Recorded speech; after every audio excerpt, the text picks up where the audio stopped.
नमस्कार, देख रहे हैं आप खास खबर। आपके साथ मैं हूं रेणु कैलाश। रोहतक को हरियाणा की राजनीति का केंद्र माना जाता है, यानी रोहतक राजनीति के खेल की अहम पिच है।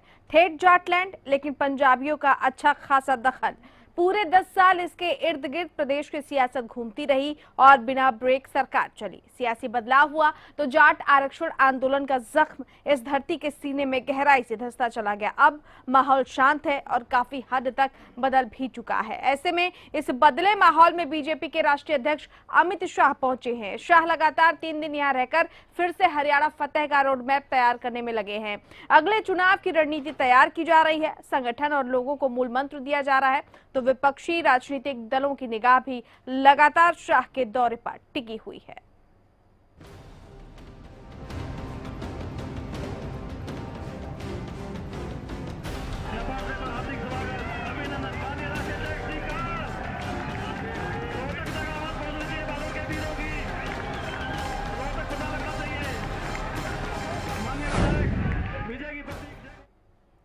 तो बीजेपी अध्यक्ष अमित शाह के हरियाणा दौरे का आज दूसरा दिन है। दूसरे दिन के कार्यक्रमों में अमित शाह रोहतक में पार्टी कार्यालय पहुंचे और यहां उन्होंने संघ के पदाधिकारियों के साथ बैठक की।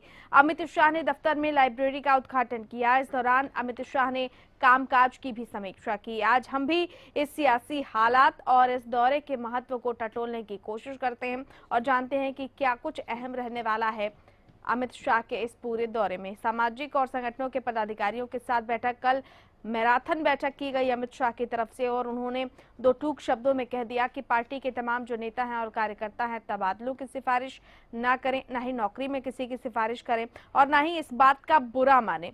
उनका काम है कांग्रेस से इतर अपनी राजनीति को चमकाना, क्योंकि कांग्रेस में सिद्धांतों की राजनीति नहीं बल्कि परिवारवाद की राजनीति होती है, जबकि बीजेपी हमेशा से सिद्धांतों की राजनीति करती आई है।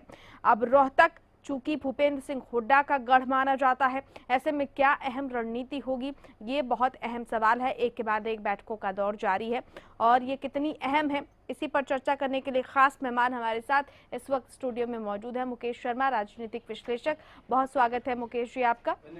किस तरीके से देख रहे हैं आप अमित शाह के इस दौरे को? सबसे पहले देखिए, इस दौरे का मकसद है मिशन 2019 जी। जैसा कि आप सब जानते हैं कि 2019 में चुनाव होने हैं और उन चुनावों के लिए पूरे देश में ये दौरे कर रहे हैं अमित शाह जी, और पूरे देश में संगठन को मजबूती से खड़ा किया जाए। जो आम जनता है उसमें सरकार के प्रति क्या एक राय बन रही है, 2019 के लिए कौन सा राज्य कमजोर है, कौन सा मजबूत है, कमजोर है तो उसे मजबूत किया जाए, इस प्रकार की रणनीति, यह सब मामले को एक निगाह मारने के लिए वो हरियाणा आए हैं। और मेरा अपना अनुमान है कि 2019 में लोकसभा और विधानसभा चुनाव दोनों एक साथ होंगे। नरेंद्र मोदी एक बड़ा चेहरा है और उनकी जो राजनीतिक छवि है वो अभी बरकरार है, उनकी पब्लिक के अंदर जो लोकप्रियता है वो बरकरार है। उनकी लोकप्रियता के चलते लोकसभा के चुनाव में विधानसभा की भी नैया पार हो जाए, इस प्रकार की रणनीति भारतीय जनता पार्टी लेकर चल रही है।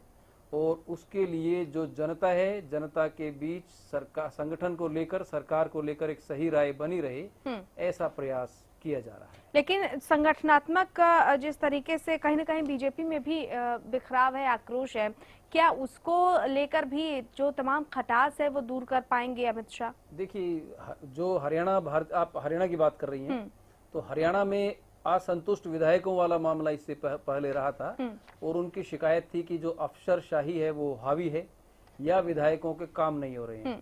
किंतु जो कल मीटिंग हुई है रोहतक में, उसमें से असंतुष्ट विधायकों की तरफ से कोई भी आवाज नहीं आई है और उसे मंच से नहीं बोला गया है। मंच से उतर कर लोग इधर उधर जरूर आपस में उस बात का सलाह मशवरा करते रहे, किंतु वो बात चूंकि मुखर होकर नहीं आई। और अमित शाह जी ने मंच से ये कहा कि अगर कोई सुझाव देना चाहता है तो दे, मौखिक नहीं तो लिखित दे।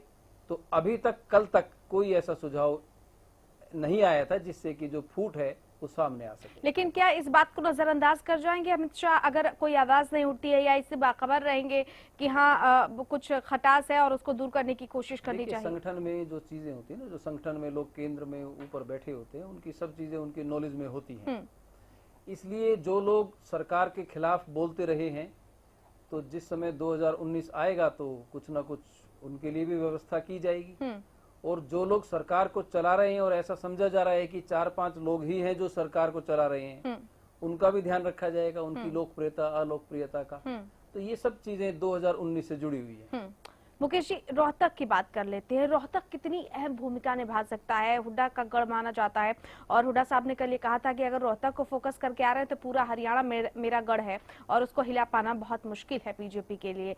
तो रोहतक की क्या भूमिका है, क्योंकि अच्छा खासा जाट लैंड है और काफी अहम भूमिका इसकी हमेशा सियासत में रही है। देखिए, हरियाणा में जो रोहतक का स्थान है, जो राजनीतिक जागरूकता के मामले में वो बड़ा अहम स्थान है।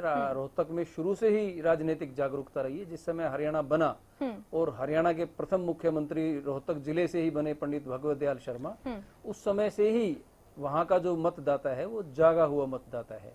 उसके बाद में उसी सत्ता को रिपीट, रोहतक की सत्ता को रिपीट किया चौधरी भूपेंद्र सिंह हुड्डा ने, और वहां से वो 2-3 बार जीत कर और वहां से सत्ता में आकर उन्होंने ये साबित कर दिया कि जो रोहतक की अहमियत है वो रोहतक को इग्नोर नहीं किया जा सकता है। वहां का जो वोटर है, चाहे वो पंजाबी वोटर है शहर में, चाहे वो देहात का जाट वोटर है, वो लामबंद वोटर है, एक झंडे के नीचे वोट डालते हैं वो। तो अगर अमित शाह के माध्यम से हरियाणा भारतीय जनता पार्टी रोहतक में सेंध लगा देती है तो ये जो भूपेंद्र सिंह हुड्डा का गढ़ है उसमें तो दरार आएगी ही आएगी, और भारतीय जनता पार्टी के लिए तो बहुत अच्छा हो ही जाएगा, हरियाणा भाजपा के लिए। चलिए, लौटेंगे। हमारे साथ इस वक्त राजीव जेटली जी हैं फोन लाइन पर। नमस्कार राजीव जी, आवाज मिल रही है? हाँ जी, धन्यवाद। अमित शाह जी का दौरा है रोहतक में, खास तौर पर भूपेंद्र सिंह हुड्डा ने कल ही कटाक्ष कर दिया था कि अगर बीजेपी ये समझती है कि हुड्डा का गढ़ है रोहतक तो वो ये भूल जाए, क्योंकि पूरा हरियाणा उनका गढ़ है और ऐसे में किले को भेद पाना मुश्किल ही नहीं नामुमकिन है। क्या रणनीति है अमित शाह जी की, आप लोगों की? किस तरीके से मिशन 2019 को लेकर चला जा रहा है? चलो, ये एक अच्छी बात है कि हुड्डा साहब ने इस बात को कबूल किया कि केवल रोहतक उनका गढ़ नहीं है। रोहतक जिसे परंपरागत गढ़ कहा जाता था हुड्डा साहब का, वो अब हुड्डा साहब का गढ़ नहीं रह गया है। हुड्डा साहब ने इस बात को कबूला कि पूरा संपूर्ण हरियाणा मेरा गढ़ है। जब भी कोई बात आती है, अभी मैं सुन रहा था कोई सज्जन कह रहे थे इस बात को कि रोहतक का वोटर बहुत जागरूक है। यही बात कई बार हमें एक दूसरे क्षेत्र के लिए भी सुनने को मिली थी कि रोहतक का वोटर भी जागरूक है, एक दूसरे क्षेत्र का वोटर भी जागरूक है। ऐसा नहीं था, जागरूक पूरा हरियाणा है, पूरे हरियाणा का वोटर जागरूक है, लेकिन कुछ लोगों को कुछ क्षेत्रों तक सीमित रखा गया और उन्हें बताया गया कि केवल यही हरियाणा है। और ये उनकी विडंबना रही लोगों की कि जिन्होंने इस बात को मान लिया, क्योंकि आज जब वो वहां से पलायन करके माइग्रेट करके दूसरी जगहों पर जाते हैं तो उन्हें प्रतीत होता है कि हरियाणा केवल वही नहीं था जो हमें बताया गया था, और इतना पिछड़ा हुआ हरियाणा नहीं हो सकता था। अगर हरियाणा था तो ये संपूर्ण हरियाणा था, उसका समान विकास होता, तभी हरियाणा बनता। केवल रोहतक या कि फरीदाबाद या सिरसा या कि शहर कह देने से कोई हरियाणा नहीं बन जाता है। आज जो माननीय राष्ट्रीय अध्यक्ष जी संदेश दे रहे हैं वो यही बात का दे रहे हैं कि रोहतक एक पॉलिटिकल कैपिटल जरूर हो सकती है, लेकिन संपूर्ण हरियाणा का वोटर भारतीय जनता पार्टी के साथ है। और पहली बार आप ये देखिए, किसी भी राजनीतिक पार्टी के, पहली बात तो बोलूंगा दुनिया की सबसे बड़ी राजनीतिक दल के जो मुखिया हैं, जो उनके राष्ट्रीय अध्यक्ष हैं, वो यहाँ पर आकर एक संदेश दे रहे हैं सत्ता में। ऐसा नहीं है कि हम सत्ता के बाहर, हम सत्ता में हैं, और बार बार विधायकों, सांसद, कार्यकर्ताओं से एक बात कह रहे हैं कि आपने जनता से कर्ज लिया है, उस कर्ज को चुकाना है। आज से पहले आप कभी भी इतिहास उठा के देखिए, सत्ता के अंदर लोग लूटने, खसोटने, बैग भरने, अपना सामान ले जाने जरूर आते थे, लेकिन किसी सांसद, विधायक और कार्यकर्ताओं को ये संदेश देने नहीं आते थे कि आपको इनका कर्ज उतारना है। तो सत्ता दुनिया की सबसे बड़ी राजनीतिक पार्टी के अगर राष्ट्रीय अध्यक्ष ये बात समन्वय संगठन के बीच में बिठाने के लिए आ रहे हैं, तो ये अपने आप में हरियाणा में पहली बार होने वाला इस तरीके का मूवमेंट है। हरियाणा की जनता बहुत क्लोजली वॉच कर रही है इस चीज को, बहुत नजदीकी से देख रही है। और क्या राजनीतिक परिवर्तन क्लोजली वॉच तो राजनीतिक जो विपक्षी दल है वो भी बहुत क्लोजली वॉच कर रहे हैं। चलिए, इसी पर हम उनकी भी राय ले लेते हैं। कांग्रेस नेता केवी सिंह इस वक्त हमारे साथ फोन लाइन पर जुड़ गए। सिंह साहब नमस्कार, आवाज मिल रही है? हाँ जी। रोहतक की बात कर रहे हैं। अमित शाह बेहद इस किले को भेदने के लिए ऐसा लगता है कि इच्छुक दिखाई दे रहे हैं, और कल भी उन्होंने कटाक्ष किया था कांग्रेस पर कि कांग्रेस में तो परिवारवाद चलता है जबकि बीजेपी सिद्धांतों वाली पार्टी है। क्या लगता है आपको कि रोहतक में आकर जिस तरीके से कांग्रेस मुक्त अभियान चला रही है बीजेपी, खासतौर पर अमित शाह, वो किला भेदने में कामयाब हो पाएंगे क्या? पहली बात, जो किला है ये किसी के हाथ में नहीं, ये जनता ने फैसला करना होता है।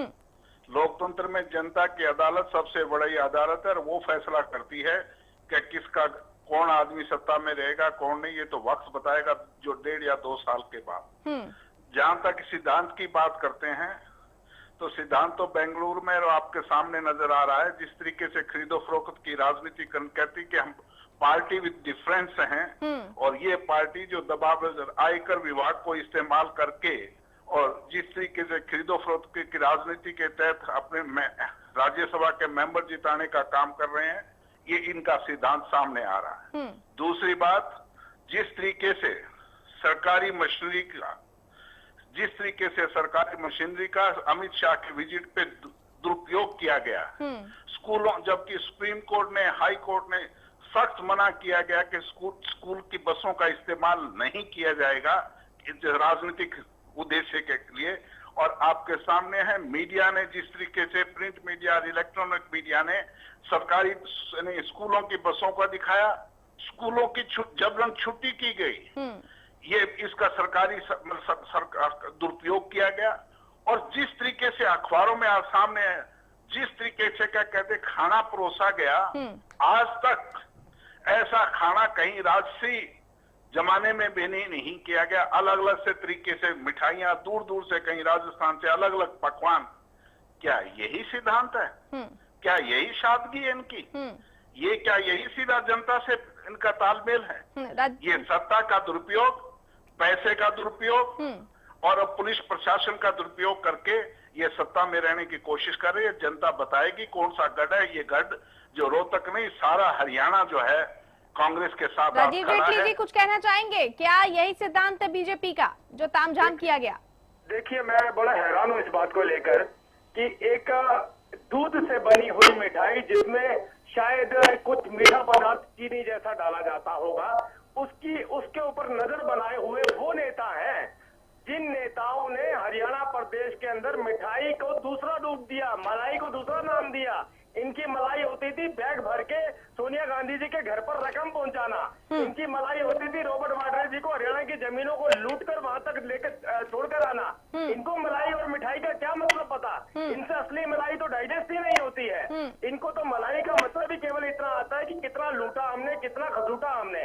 और पूरा देखिए, आज इनकी राष्ट्रीय अध्यक्ष बेल पर बाहर है भ्रष्टाचार के मामले में, इनके राष्ट्रीय उपाध्यक्ष बेल पर बाहर है भ्रष्टाचार के मामले में, इनके दामाद हरियाणा को लूट कर बैठे और पूर्व मुख्यमंत्री जिन्होंने इस प्रदेश को लुटवाया, ये लोग मिठाई की बात करते हैं, शिष्टाचार की बात करते हैं। अरे भाई, लूटा हुआ हरियाणा है। पहली बार हरियाणा में दूध दही का खाना और उसी से बनी हुई मिठाई की चर्चा हो रही है। आपकी चर्चाएं तो मलाई की कैप्टन से ज्यादा बता चुके हैं। डॉक्टर केवी सिंह, बता चुके हैं कि कांग्रेस बखूबी मलाई का स्वाद जानती है, ये आरोप बीजेपी की तरफ से। अगर ये मिठाई भी जो जिस तरीके से, मैं नहीं बोल रहा, ये सारा मीडिया बोल रहा है, पंजाब केसरी, दैनिक ट्रिब्यून, सारे पेपर उठा के देख लो, मैं ये डॉक्टर केवी सिंह का बयान नहीं है, मीडिया का बयान है।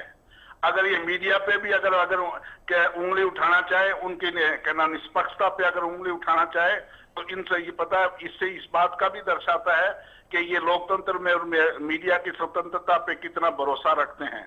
और ये जो मिठाई भी है, जो अलग अलग उन्होंने लिखा है 20 किस्म की, क्या ये मुफ्त में आई थी कहीं से? क्या ये बगैर पैसे आई थी? मलाई का बगैर, इसकी सादगी का और इनकी अलग होने की जो तरीका है, वो सारा जिस तरीके से दुरुपयोग किया गया सत्ता का, वो सामने आ रहा है। चंद आदमी कहीं जनता से कोई रूबरू होने का काम नहीं किया, चंद अपनी बात रखने के लिए सिर्फ, और 3 दिन के लिए सारा सरकारी अमला जितना टूरिज्म के डिपार्टमेंट बुक करके उनको दुरुपयोग करने का काम किया है। ये इनकी सादगी और सिद्धांत। चलिए, प्रवीण अत्रे साहब से भी हम बातचीत कर लेते हैं। प्रवीण अत्रे साहब, नमस्कार, आवाज मिल रही है? जी हाँ, मिल रही है। अत्रे धन्यवाद। साहब, अमित शाह जी के दौरे को आप कैसे देख रहे हैं? कांग्रेस ये कह रही है कि सिद्धांतों वाली पार्टी है बीजेपी, लेकिन जिस तरीके का तामझाम किया गया अमित शाह के दौरे को लेकर, वो सरकारी मशीनरी का दुरुपयोग है। वहीं बीजेपी आरोप लगा रही है कि कांग्रेस में तिलमिलाहट है। बहरहाल इनेलो कैसे देख रही है इसे? देखिए, राष्ट्रीय अध्यक्ष आए हैं भारतीय जनता पार्टी के। पहले भी राजनीतिक दलों के राष्ट्रीय अध्यक्ष हमारे प्रदेश में आते रहे हैं, लेकिन जिस तरह से प्रदेश के संसाधनों का दुरुपयोग हो रहा है, जिस तरह से सरकारी अमला पूरा का पूरा रोहतक में बैठा है, जो रोजाना रूटीन के सरकारी काम बंद पड़े हुए हैं, सचिवालय में सन्नाटा छाया हुआ है, प्रदेश के लोग जिनको अपने जो जरूरतें, अपने मुद्दे, उनकी जरूरत रहती है, उस तरफ सरकार का ध्यान नहीं है। तो कहीं ना कहीं जो पारदर्शिता की बात करते हैं, स्वच्छ प्रशासन की बात करते हैं, क्या वो ये बताएंगे कि जिस तरह से आप सरकारी धन का दुरुपयोग कर रहे हो, संसाधनों का दुरुपयोग कर रहे हो, पूरा सरकारी अमला आपने रोहतक में बिठा दिया, इसमें क्या पारदर्शिता दिखाते हुए प्रदेश की जनता को बताएंगे कि ये खर्चा कौन वहन कर रहा है? सरकार वहन कर रही है या भारतीय जनता पार्टी वहन कर रही है? क्या ये सब सरकार को बिल चुकाए जाएंगे भारतीय जनता पार्टी की तरफ से? चलिए, देखिए, ये एक अलग मसला है, लेकिन अत्रे साहब, सवाल ये भी कि इनेलो की रणनीति क्या है अमित शाह के दौरे के मद्देनजर? क्योंकि अमित शाह जहां जहां भी गए हैं, उन्होंने अपने साथ एक कारवां तैयार कर लिया है, और कुछ ऐसा डर यहाँ पर विपक्ष को भी तो नहीं सता रहा। देखिए, ऐसा है, ये जो अमित शाह के दौरे पे इस तरह का जो हाइप क्रिएट किया जा रहा है भारतीय जनता पार्टी के जो स्थानीय नेताओं के द्वारा, मुझे लगता है कि ये कहीं ना कहीं अपने आप को बड़ा दिखाने की कवायद से ज्यादा कुछ भी नहीं है। क्योंकि अमित शाह राष्ट्रीय अध्यक्ष हैं और वो अपनी पार्टी की अगर किसी कार्रवाई में भाग लेने के लिए आ रहे हैं, ये उनका अपना अंदरूनी मामला है, इसी इंडियन नेशनल लोकदल का कोई लेना देना नहीं है। हमारा केवल ये कहना है कि सरकारी संसाधनों का दुरुपयोग नहीं होना चाहिए पार्टी के संगठनात्मक कार्यों के लिए। राजीव जेटली जी, कुछ कहना चाहेंगे?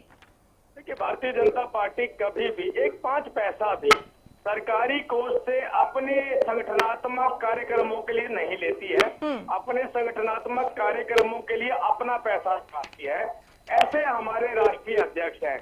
हमारे राष्ट्रीय अध्यक्ष रोहतक से कहीं से निकलेंगे तो किसी मिठाई वाले को अपनी दुकान बंद करने की जरूरत नहीं पड़ेगी। वो डरेगा नहीं, उसे नहीं लगेगा कि भारतीय जनता पार्टी के अलावा कोई दूसरा राजनीतिक दल की रैली जा रही हो तो केले वाला बेचारा अपनी रेहड़ी छोड़कर भाग जाता था, छोले वाला छोले बेचने बंद कर देता था। ये वही हरियाणा प्रदेश है, और यहाँ पर हलवाइयों ने मिठाई बनानी बंद कर दी थी। ये सुरक्षा की भावना अगर किसी देश के सबसे बड़ी राजनीतिक दल के राष्ट्रीय अध्यक्ष के रूप में अगर लोगों को देखने को मिल रही है, तो पहली बार वो देखने को मिल रही है। इस प्रदेश ने बहुत सारे राष्ट्रीय अध्यक्ष देखे राजनीतिक पार्टियों के, और उन पार्टियों के अध्यक्षों से जो खौफ और डर था, उसका रिजल्ट भी उनको दिखाया है। 15-15 साल तक उनको जवाब भी दिया है कि अब हमें ऐसी राजनीति नहीं चाहिए। राजीव जेटली जी, सवाल मेरा आपसे आखिरी है कि मिठाइयों की बात छोड़िए, ये बताइए कि अमित शाह क्या वो रिजल्ट दे पाएंगे जो बाकी के प्रदेशों से अभी तक मिला है? देखिए, अमित शाह जी, माननीय राष्ट्रीय अध्यक्ष जी ने हरियाणा प्रदेश में राजनीतिक परिवर्तन करके दिखाया है। हरियाणा प्रदेश जो भ्रष्टाचार युक्त नेतृत्व प्रदान करता था, भ्रष्टाचार युक्त नेतृत्व की वजहों से जो पिछड़ापन था, उसमें बदलाव पहली बार अगर किसी ने करके दिखाया है तो भाई भारतीय जनता पार्टी की सरकार ने, माननीय मनोहर लाल जी ने, ईमानदार नेतृत्व ने करके दिखाया है। और सबसे देश के सबसे, दुनिया के सबसे मजबूत राष्ट्रीय लीडर भी आज हमारे हरियाणा प्रदेश के अंदर है। बदलाव तो हो चुका है, चलिए, अब जनता के अंदर जो उम्मीदें थी उन उम्मीदों को पूरा करने का वक्त आ गया। चलिए, तो जनता ही बताएगी। बहुत शुक्रिया आपका, प्रवीण अत्रे साहब आपका भी, डॉक्टर केवी सिंह आपका, और राजीव जेटली जी आपका भी। मुकेश जी, इस पूरी चर्चा को आपने सुना, क्या कहना चाहेंगे? देखिए, थोड़ा एक तो चर्चा का जो स्तर है वो थोड़ा सा नीचे चला गया था। अब ये कोई मेहमान आता है, कोई अपना स्वागत करता है तो ठीक है, और एक रटा रटाया सा जो आरोप हर बार लगता है आपस में एक दूसरे पर, सरकारी मशीनरी का दुरुपयोग। बिल्कुल, आपने नोट किया होगा कि दोनों जो प्रमुख विपक्षी दल थे, उन्होंने कोई भी ऐसा प्रमुख मुद्दा नहीं उठाया बिल्कुल, और सवालों का ठीक तरीके से जवाब भी नहीं दिया कि आपकी रणनीति क्या है, या क्या आपको लगता है कि अमित शाह का जो दौरा है वो इतना सक्सेसफुल होगा जैसा कि अन्य राज्यों में हुआ है? कोई जवाब नहीं। अच्छा, जनता के अंदर जो एक राय ठीक बनना ठीक ना बनना, अब जैसे नोटबंदी पर कांग्रेस चाहती तो इसे ठीक तरीके से डील करके और अपने पक्ष में एक लहर बना सकती थी, या अब जीएसटी को लेकर भी जिस तरह से एक बार अफरा तफरी मची, कांग्रेस चाहती तो इसमें भी अपने लिए माहौल बना सकती थी। तो किंतु कांग्रेस ना तो नोटबंदी को ठीक तरीके से एक सपोर्ट बना पाई अपने लिए और ना ही जीएसटी को। और अब भी आपने देखा कि हरियाणा में भी हमारे दोनों ये जो साथी वरिष्ठ साथी हैं, ये कोई ऐसा प्रमुख मुद्दे की चर्चा ये नहीं कर पाए। किंतु मेरा अपना ख्याल है कि 2019 का जो चुनाव है वो किसी जाति आधारित होगा और हो सकता है किसी एक जाति के विरुद्ध जाति वर्सेस अन्य इस प्रकार का चुनाव बन जाए। तो ऐसा अब ये देख रहे हैं कि रोहतक के लोग हमारे साथ हैं या नहीं है। बिल्कुल। अगर रोहतक के लोग साथ हैं तो साथ लेकर चलेंगे और अगर साथ नहीं है तो फिर रणनीति जिस प्रकार से भाजपा से उम्मीद है कि ये जो एक जाति वर्सेस अन्य वाली बात जो है वो रिपीट हो सकती है। बहुत शुक्रिया मुकेश शर्मा जी इस खास चर्चा में शामिल होने के लिए आपका, और बहुत अहम बात आपकी तरफ से। अब देखना ये कि जाटलैंड को अमित शाह क्या भेद पाने में कामयाब होते हैं। नजरें इस बड़ी खबर पर टिकी हुई हैं। खास खबर में फिलहाल इतना ही। नमस्कार।